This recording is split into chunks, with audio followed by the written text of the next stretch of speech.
Semoga yang subscribe diberikan rezeki melimpah seperti rezekinya Ratu Balqis. Dan yang like tambah komen dimudahkan jalannya menuju surga. Ratu Balqis merupakan Ratu Saba yang dikisahkan tunduk kepada Nabi Sulaiman. Dilansir dalam Ridwan Al-Qori dalam bukunya 99 kisah menakjubkan dalam Al-Quran, Ratu Balqis mendiami sebuah negeri yang subur dan masyarakatnya sejahtera yang bernama Negeri Saba. Di balik kisah itu, ternyata ada sisi lain yang menarik untuk dibahas, yaitu benarkah kalau Ratu Balqis ini merupakan sosok manusia setengah jin, yang konon katanya kedua betis Ratu Balqis ditumbuhi bulu-bulu yang sangat lebat dan tidak biasa dimiliki wanita pada umumnya. Sebelum melanjutkan kisahnya, mohon untuk menonton video ini sampai selesai supaya tidak terjadi kekeliruan dan salah paham dalam memahami isi cerita, serta bantu channel ini semakin berkembang dengan cara subscribe dan like biar postingan ini semakin naik dan tersebar. Jadilah bagian dari jalan amal jariah dengan cara men-share postingan-postingan ini kepada orang-orang tersayang. Dahulu kala ada sebuah kerajaan yang tersohor di zaman Nabi Sulaiman alaihi salam, bernama Kerajaan Saba. Kerajaan ini tersohor karena dipimpin oleh raja wanita atau seorang ratu yang bernama Ratu Balqis. Kerajaan Saba terletak di sebuah negara bernama Saba. Kerajaan Saba dikelilingi oleh dua kebun yang sangat luas dari sisi kanan dan sisi kirinya. Wilayah ini juga memiliki sebuah bendungan raksasa atau ma'rib yang menjadi sumber kehidupan rakyatnya. Tanah di negeri ini juga dianggap subur sekali, sangat-sangat subur sehingga menghasilkan kekayaan alam yang sangat melimpah. Kekayaan dari negeri Saba ini pernah dikisahkan dalam sebuah riwayat yang berbunyi, apabila ada seorang yang masuk ke dalam kebun negeri Saba dengan membawa keranjang di atas kepalanya, nantinya ketika dia keluar dari kebun itu, keranjangnya ini akan penuh dengan buah tanpa harus memetik buah tersebut. Bahkan saking suburnya negara ini sampai-sampai tidak ditemukan serangga pengganggu semacam nyamuk, lalat, kalajengking, ular dan sebagainya. Karena kemakmurannya, banyak sekali rakyat dari negara-negara lain yang berbondong-bondong datang ke negeri Saba. Awalnya banyak peneliti dari barat yang meragukan tentang kemakmuran negeri Saba ini, sampai akhirnya pada tahun 1843 seorang peneliti dari Prancis datang sendiri ke selatan Yaman untuk bisa membuktikan kebenaran cerita tentang kemakmuran negeri Saba. Dan ternyata peneliti tadi bahkan puing-puing bendungan Ma'rib yang berkaitan erat dengan keberadaan kerajaan Saba. Dan sejak saat itulah mereka pun bertambah yakin bahwa dahulu kala di sebelah selatannya Yaman pernah berdiri sebuah kerajaan yang sangat maju, sangat makmur, serta budayaannya sangat beradab. Ratu Balqis yang awalnya menyembah matahari, namun dengan hikmah Allah, Ratu Balqis mendapat hidayah dan memeluk Islam. Kisah lengkap mengenai keislaman Ratu Balqis silahkan ditonton di video sebelumnya. Ada perbedaan pendapat dari para ahli sejarah mengenai lokasi kerajaan Saba ini. Ada yang bilang terletak di Arab bagian selatan, yaitu negeri Yaman. Namun, ada pula pendapat lain yang mengatakan kerajaan ini ada di tanduk Afrika, atau lebih tepatnya berada di negara Ethiopia. Namun, pendapat lebih kuat menyatakan istana Ratu Balqis terletak di negara Yaman, di wilayah barat laut kota Ma'arif.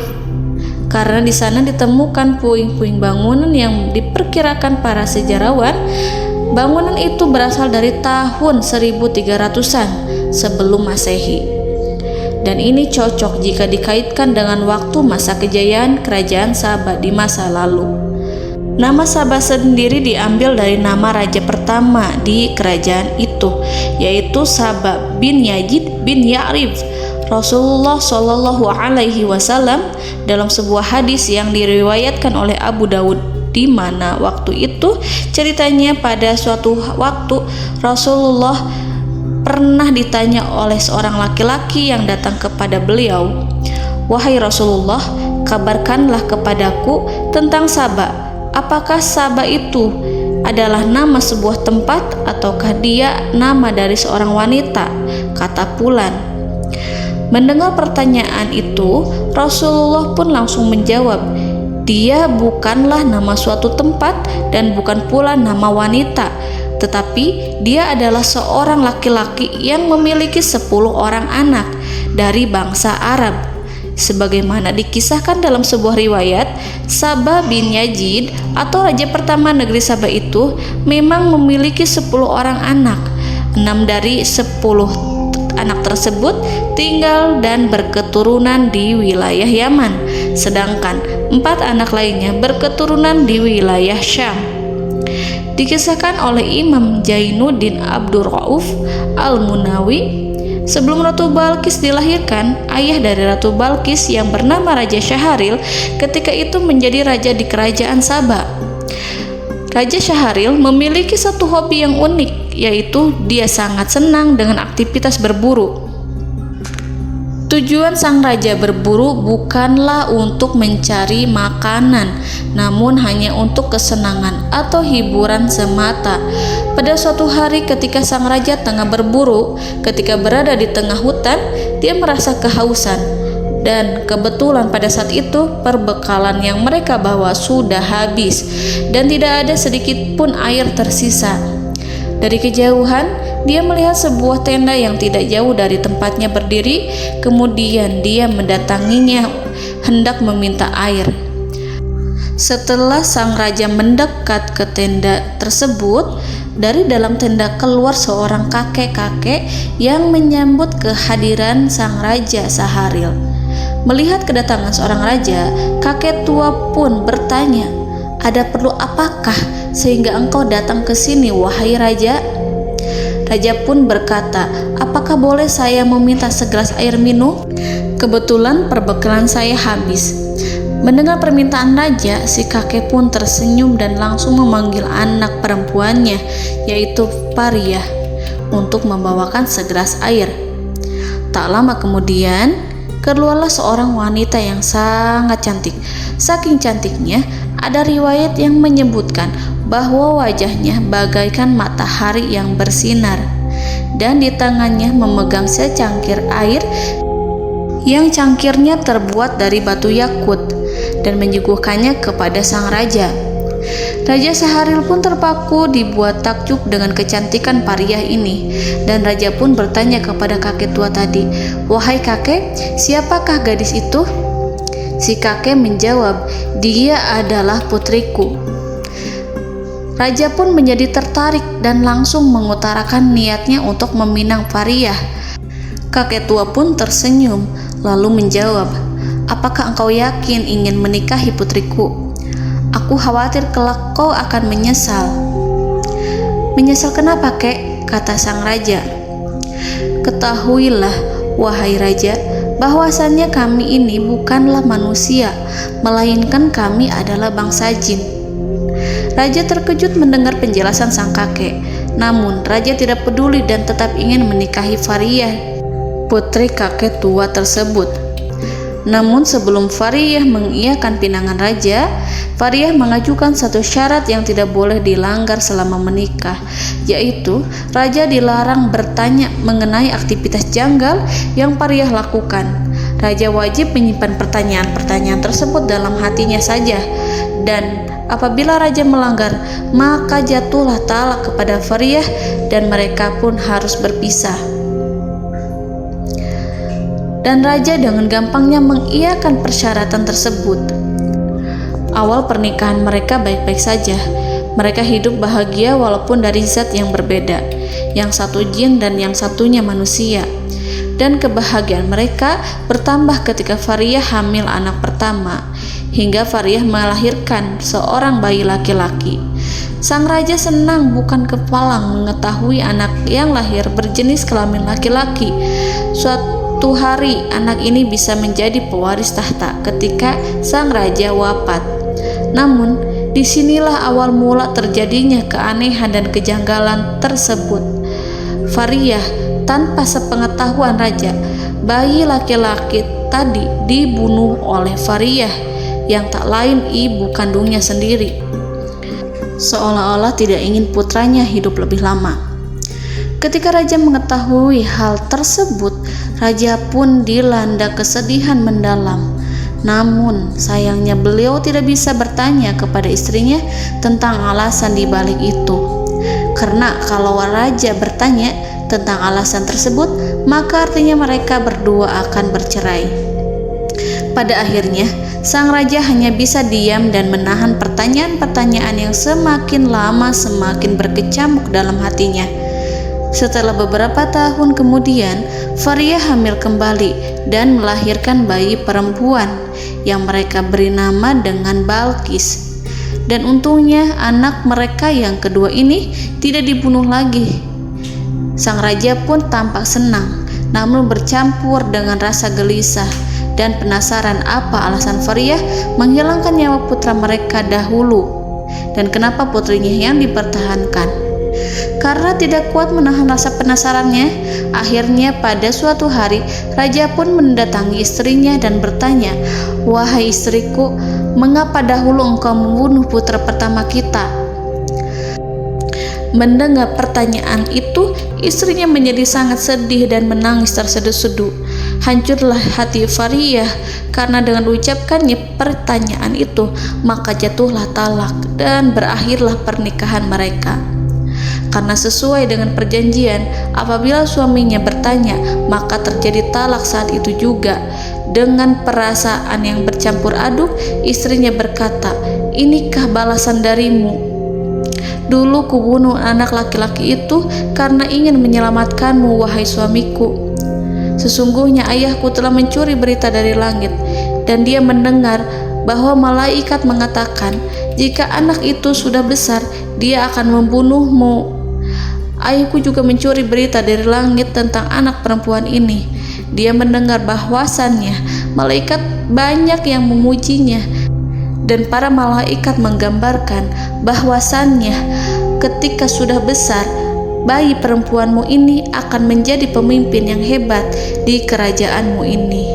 Ini adalah perpisahan antara diriku dan dirimu." Dan setelah Fariyah menjawab pertanyaan tersebut, kemudian istri raja yang dari bangsa jin itu pergi meninggalkan suami dan anaknya. Sejak saat itu, Fariyah tak pernah terlihat lagi. Sahabat Risalah Kehidupan, di dalam kitab tafsir Imam Al-Qurtubi, di sana dikisahkan pula mengenai cerita asal-usul Ratu Balqis. Menurut versi kitab Imam Al-Qurtubi, dikisahkan bahwa ayah Balqis adalah seorang perdana menteri yang rajanya pada saat itu memiliki kebiasaan buruk, yaitu suka memaksa istri-istri rakyat dan pengikutnya untuk melayani nafsu sang raja.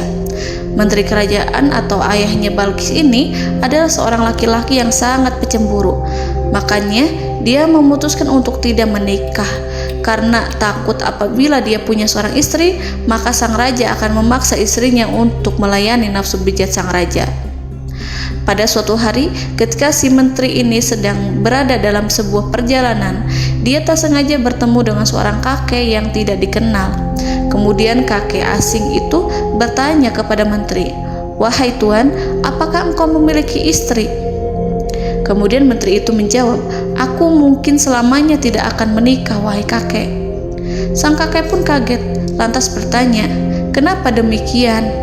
Andai saja engkau tahu, wahai kakek, raja di negeri kami suka memaksa istri-istri dari rakyatnya untuk tidur dengan sang raja." Lalu kakek asing ini pun menjawab, "Jika engkau mau menikahi putriku, maka selamanya rajamu itu tidak akan bisa memaksanya," kata sang kakek. Dan sang menteri menjawab, "Mana mungkin, pasti raja tetap akan memaksanya." Kemudian sang kakek berkata, "Sesungguhnya kami adalah bangsa jin, di mana rajamu tidak akan mampu memaksa kami." Akhirnya, setelah mengetahui hal tersebut, maka sang menteri pun mau menikah dengan anak gadis dari kakek tadi. Maka lahirlah anak perempuan yang mereka beri nama dengan Balqis. Tentu banyak versi kisah asal-usul Ratu Balkis ini, dan versi ketiga berasal dari buku tafsir Ibnu Adil yang juga menceritakan tentang asal-usul Ratu Balkis. Diceritakan di buku itu, ayah Balkis adalah seorang raja dari Yaman yang berasal dari keturunan Agung Ya'ruf bin Khotan. Pada suatu hari, dia berkata pada raja-raja lain yang ada di luar wilayah kekuasaannya. Raja Ya'ruf bin Khotan berkata, tidak ada satupun dari kalian yang sepadan denganku. Dan karena kesombongannya itu, Raja Ya'ruf tidak mau menikah dengan putri para raja-raja yang berada di luar kekuasaannya itu. Dan karena kesombongan sang raja, tidak ada satupun yang mau menikahkan putrinya dengan Raja Ya'ruf. Akhirnya sang raja dinikahkan dengan wanita yang berasal dari golongan jin yang bernama Rihanah. Dari hasil pernikahan keduanya, mereka hanya memiliki seorang anak yang diberi nama Balkis. Riwayat lain menyebutkan tentang bukti bahwasannya Balkis adalah manusia setengah jin adalah ketika Balkis memasuki istana Nabi Sulaiman. Dia mengangkat sedikit roknya hingga terlihat kedua betisnya, karena Balkis mengira dia akan melewati sebuah kolam besar, padahal itu adalah lantai yang terbuat dari kaca, saking beningnya sampai dikira kolam air. Nah, dari peristiwa ini ada seorang ulama yang mengatakan ketika Balkis mengangkat roknya itu, Nabi Sulaiman sempat kaget karena melihat kedua betis Ratu Balkis ditumbuhi bulu-bulu yang tak seperti manusia pada umumnya. Dikatakan kepadanya, masuklah ke dalam istanaku. Maka tatkala dia melihat lantai istana itu, dikiranya kolam air yang besar, dan disingkapnya kedua betisnya. Berkatalah Sulaiman, sesungguhnya ia adalah istana yang licin yang terbuat dari kaca. Berkatalah Balkis, ya Tuhanku, sesungguhnya aku telah berbuat zalim terhadap diriku, dan aku berserah diri bersama Sulaiman Allah Tuhan semesta alam. Al-Quran Surat An-Naml ayat 44. Bahkan ada juga beberapa ahli tafsir beranggapan lantai kaca itu memang sengaja dibuat Nabi Sulaiman khusus untuk menyambut Ratu Balkis, sekaligus untuk membuktikan bahwasannya benarkah apa yang dikatakan orang-orang kalau Ratu Kerajaan Saba itu merupakan manusia setengah jin. Sebenarnya masih ada beberapa versi kisah lainnya mengenai asal-usul Ratu Balkis ini, yang kisah ini tercantum dalam kitab-kitab para sejarawan, sehingga seorang ulama terkenal asal Irak menyampaikan dalam kitab tafsirnya yang berjudul Ruhul Ma'ani, hadis yang menceritakan salah satu orang tua Balkis adalah jin, merupakan hadis yang seandaranya lemah, dan cerita seputar pernikahan dengan bangsa jin hanyalah legenda yang tidak dapat dipercaya dan tidak terdapat dalam Al-Quran maupun hadis yang sahih. Secara lahiriah, hadis tentang orang tua Balkis adalah hadis yang dhaif. Begitu pula asar yang mengisahkan sejarah mereka tidak memiliki dasar yang bisa dipercaya. Bahkan Al-Mawardi menentang pernikahan manusia dengan bangsa jin dan menilai sebagai sesuatu yang tidak rasional karena mereka berasal dari jenis yang berbeda sehingga memiliki tabiat yang berbeda pula. Manusia adalah jasmani. Manusia berasal dari tanah seperti yang tercantum dalam Al-Quran Surat Ar-Rahman ayat ke-14, sedangkan jin tercipta dari nyala api yang ada di Al-Quran Surat Ar-Rahman ayat ke-15. Perbedaan tersebut tidak mungkin disatukan dan mustahil bisa menghasilkan seorang anak. Terlepas dari asal-usulnya Ratu Balkis ini, Ratu Balkis tetap dikenal sebagai sosok pemimpin yang bijaksana. Sikap tersebut tergambar jelas pada saat beliau menerima surat dari Raja Sulaiman yang berisi ajakan untuk meninggalkan kepercayaannya menyembah matahari. Pada saat itu, bukannya tersinggung diajak orang asing untuk pindah keyakinan, Ratu Balkis malah sangat bijaksana dengan mengajak para penasehatnya berdiskusi terlebih dahulu, bukannya menolak mentah-mentah ajakan tersebut. Hal itu menunjukkan bahwa Ratu Balkis bukanlah sosok pemimpin yang egois, sehingga pada masa kepemimpinannya Ratu Balkis dan rakyatnya hidup damai bahagia dan makmur. Dan selain dikenal sebagai yang adil, Ratu Balkis ini juga dianggap pemimpin wanita yang sangat cerdas dan juga penuh taktik. Hal ini tergambar pada saat beliau ini tidak meminta para pasukannya yang konon berjumlah 100.000 orang untuk menyerang Nabi Sulaiman alaihi salam. Beliau juga menekankan kepada mereka pada pasukannya ini agar tidak menganggap Nabi Sulaiman sebagai musuh. Menurut beliau, mengajak berperang merupakan tindakan pengecut dan hanya akan merugikan rakyatnya. Ratu Balkis memenuhi undangan Nabi Sulaiman untuk ke istana beliau. Dari situlah Ratu Balkis dibuat tunduk oleh keagungan Allah Subhanahu wa Ta'ala, sehingga beliau pun bertobat dan memutuskan untuk memeluk Islam atau hanya menyembah Allah Subhanahu wa Ta'ala. Namun sayang seribu sayang, setelah sepeninggalan Ratu Balkis, kaum Saba ini malah kembali murtad, kembali menyembah matahari dan binatang-binatang. Dalam sebuah riwayat, ada 13 orang nabi yang diutus Allah untuk mengingatkan kaum Saba agar kembali lagi bertobat. Tetapi sayangnya mereka tidak mengindahkan peringatan tersebut, dan karena keingkarannya itu, Allah Subhanahu wa Ta'ala pun kemudian mengambil kembali kenikmatan yang sudah Allah berikan kepada kaum Saba dan mendatangkan satu azab besar yang sudah langsung meluluh lantahkan negeri Saba ini. Allah berikan azab dengan runtuhnya bendungan Ma'rif yang selama ini menopang kehidupan kaum Saba. Dengan hancurnya bendungan Ma'rif tersebut, maka rakyat Saba hidup dalam kesengsaraan. Dalam sebuah riwayat, pada saat itu seluruh tanah di negeri Saba jadi tandus, buah-buahan serta sayur-sayuran mati, sehingga membuat semua rakyatnya ini kelaparan. Dan dalam sekejap mata, negeri Saba yang dulunya dikenal sebagai negara yang makmur mendadak jatuh miskin karena dilanda kekeringan berkepanjangan. Allahu a'lam bishawab. Sesungguhnya hanya Allah Subhanahu wa Ta'ala pemilik mutlak rahasia serta kebenaran dari seluruh semesta alam ini.